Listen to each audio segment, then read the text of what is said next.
Mas é interessante comentar a questão do cinema. Por exemplo, hoje você enxerga a pessoa que vai para o cinema. É muito mais pela questão da memória afetiva, porque assim, ir para o cinema hoje, devido a todas as circunstâncias de tem Netflix, tem isso, tem aquilo. Você não enxerga que hoje ele vai ficar mais ligado à questão da memória afetiva, da pessoa lá comprar pipoca, sentar, olhar ali. Talvez não, tu sabes que vai eu virar fiquei... só um nicho, vamos dizer assim. Talvez não. Eu fiquei muito desesperançoso com a história da pandemia, do fechamento dos cinemas, porque eu digo assim, bom, não vai voltar, né? Isso é um movimento que não volta. As pessoas realmente migraram para o streaming e não vai voltar.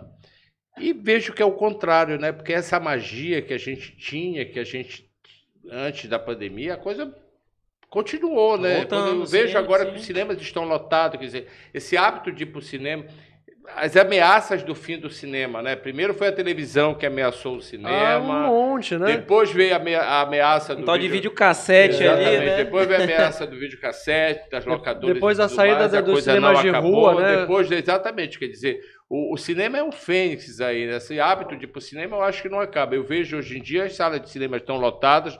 Obviamente que existe uma adequação do mercado exibidor, mas eu acho que a coisa positiva, porque na verdade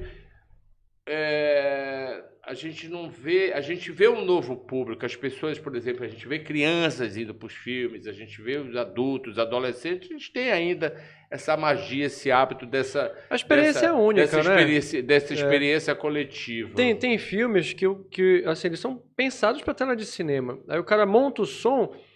Não é a mesma coisa que assistindo na tela de televisão. Com certeza. O som ele é 360. Mas é bacana você ter, hoje em dia, por exemplo, você perdeu no cinema, você assiste na sua casa, coisa que antigamente a gente não tinha. A gente perdeu, né? O filme passou, Ou ia demorar 200 anos, 3 anos, 4 anos ou a gente esperava passar no Sessão da Tarde. Né? Foi 10 anos, né? Hoje não. Agora, por tela exemplo, quente, esperar o tela essa quente segmentação do que você falou, por exemplo, claro que existe blockbuster que domina, é o que dá dinheiro, e o cinema é uma coisa comercial, ela tem que ser levada assim, mas a gente tem, por exemplo, as salas especiais, como o Líbero Luxardo. Que bom, né? Exatamente, que faz esse trabalho. Isso tem no mundo inteiro, né? E o filme, assim, o teu primeiro filme que tipo, já fez apaixonar para essa área, assim, do cinema? Porque todo mundo tem um filme predileto, é muito, como a gente estava falando no off, é muito do gosto pessoal de cada um, certo? O que é melhor. Eu tenho a minha lembrança de ir nos cinemas, na verdade. Não me lembro de ter visto um filme assim na época. Tem vários, né? Exatamente. Lembro de ir nos cinemas que eram lindos, né?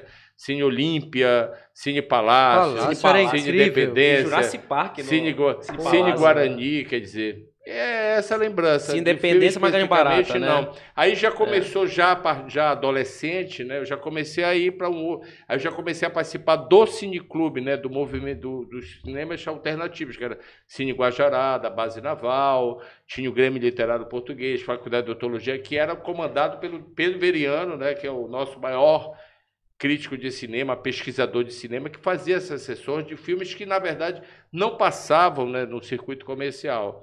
Então, a minha lembrança, essa lembrança afetiva com o cinema, é das grandes salas de cinema, do cinemão de 800, 500 lugares, né? Isso é verdade. Pô, bons tempos. Eu lembro, a minha memória é muito forte para essas salas da época do Severiano Ribeiro.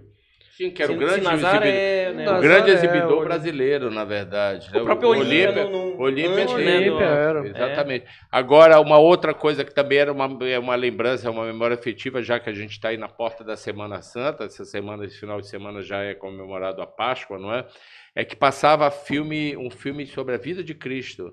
Tinha uma cópia de um filme... Não era do Ópera, não, né? Porque o Ópera fazia isso no Ópera passava, né? Porque o Ópera, na verdade, não era um cinema pornô. Isso é verdade. O Ópera fazia parte do circuito Lívio Bruni, que tinha 3 cinemas na cidade. Era o Cine Moderno, o Cine Ópera e o Cine Independência. Era Lívio Bruni. O restante era Luiz Severiano Ribeiro. O Ópera fazia parte. Então, nesse dia não passava nenhum filme normal, que a gente podia chamar um filme da programação normal. Ele era substituído por um filme do início do século XIX, do século passado, do século XX, feito na França, colorizado à mão, que chamava Vida de Cristo. Pedro Veriano, com a sua verve cômica, ele sempre dizia, porque como era um filme com uma rotação, o filme normal tem uma rotação 24 quadros por segundo. Isso tinha, né? Sim, Antes do hoje digital, exatamente.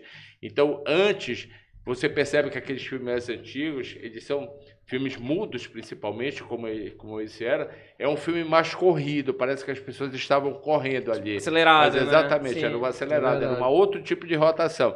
Pedro Veriano apelidou muito sabiamente, de maneira muito engraçada, ele era correndo atrás de Jesus, entendeu? Porque a impressão que tem que todo mundo estava correndo atrás do personagem principal, que era Jesus. Então, esse Vida e Morte de Nosso Senhor Jesus Cristo, se eu não me engano, 1902, era o Pedro Veriano apelidou de Correndo Atrás de Jesus. E era uma prática, na verdade, não só passava em Belém, como passava em todo lugar, em todo o interior, tinha o seu cinema e tinha uma cópia. Para juntar as pessoas na praça, né, para fazer exibição. Rapaz, tu falaste de cinema mudo, eu lembro que o Marco Antônio, antes da pandemia, ele montou um projeto lá que eu achei sensacional. Que ele fazia? Ele passava cinemas mudos, botava Chaplin, botava dentro do Olímpia, cinema e música. Isso, exatamente, Buster Keaton. Música, né? E, botava o cara lá pra tocar na hora pra fazer a trilha. E é o seguinte, não... Paulo José Campos de Melo. Exatamente. Pianista, não tinha ensaio. Ele me falou depois, não tinha ensaio. Ele, dizia assim, ele ficava olhando e dizia assim, tá correndo, blá, blá, blá, blá, blá, blá. Não tinha esse papo. Né? Porque tinha, na verdade, cada cinema, por exemplo, Olímpia, que é o mais antigo cinema, que aliás vai fazer... Era assim, né? A orquestra era embaixo, 10 anos, isso. Ele, na verdade, cada cinema tinha o seu coro, tinha a sua orquestra, né? Para tocar enquanto o filme. Então, os filmes nessa época, eles vinham com uma partitura, eles já tinham uma partitura. No caso do acompanhamento por piano, não. Era o que o cara estava olhando, era o que o cara tocava. Era isso que fazia o Paulo José Campos de Melo. Não, sensacional esse projeto, inclusive. Era muito legal. Voltar agora, porque agora estão... Chama Cinema e Música. Né? Cinema e Música. Eu fui em várias sessões desse cinema. O Olímpia está abandonado, na verdade. É bom falar isso aqui como forma de protesto. O Olímpia vai fazer 110 anos, está abandonado, está fechado, fechou no início da pandemia, ficou largado.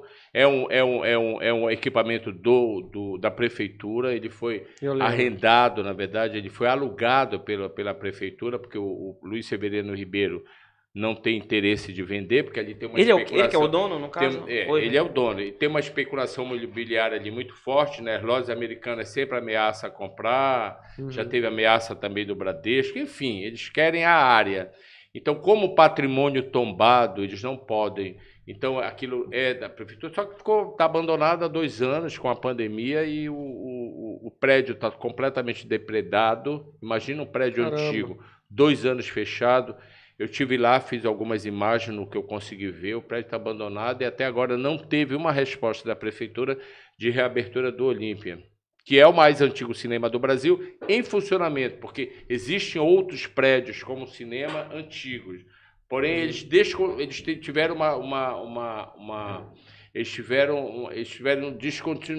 foram descontinuados, na verdade. Eles foram cinema, depois passaram outra situação, né? Passaram outra coisa, voltou a ser cinema, assim. Mas o Olímpia não, ele abriu como cinema, né? E chegou até há 2 anos atrás como cinema. É interessante, você falou do Olímpia, se você for buscar fotos antigas do Olímpia, ele tinha todo foram feitas várias intervenções. Na verdade, o Olímpia hoje está daquele jeito, né? O Olímpia era um exemplar típico do neoclássico, né, da Belle Époque. Ele fazia junto com o Teatro da Paz, ali tinha o Teatro da Paz, onde hoje em dia é a Lojas Americanas e Bradesco, era o Palace Teatro, e também fazia junto, que era o Grande Hotel e Teatro da Paz e Bar do Parque, era um circuito elegante da cidade. Aquilo ali, olha, tu morou perto de um negócio muito elegante. Continuo morando. Apesar que o Bar do Parque hoje... Assim, era um circuito elegante da cidade. A César que é de César, o Bar do Parque hoje voltou, né, assim, tá muito bonito. Foi resgatado. Né? Isso, e o Teatro da Paz também está muito bonito. Olha, quando eu me mudei pro meu prédio lá, eu vi o Hilton subir. Depois daquela demolição criminosa do Grande Hotel. Mas ainda bem que essa consciência da demolição do histórico, do antigo, isso acabou, né? Isso ficou no passado, né? Não se faz mais, né? Hoje em dia tem uma valorização. Se o cara levantar essa bandeira em algum lugar do país, hoje vai alguém fazer protesto. Muito grande. A própria internet também ajuda nisso. Imagina, a pessoa vamos quebrar o Cine Olímpia. Vai ter muita gente para reclamar. Antes não. Era muito assim, botava o tapume e já Só que agora tem que juntar gente para reclamar dele tá fechado. Foi o que aconteceu com o Grande Hotel, na verdade, né? Ele fechou e resolveram construir aquele estrupício, né, arquitetônico. Aquilo, a própria Fábrica Palmeiras, se fosse em outros tempos, se fosse agora, né? Exemplo clássico. Isso não teria acontecido, a gente...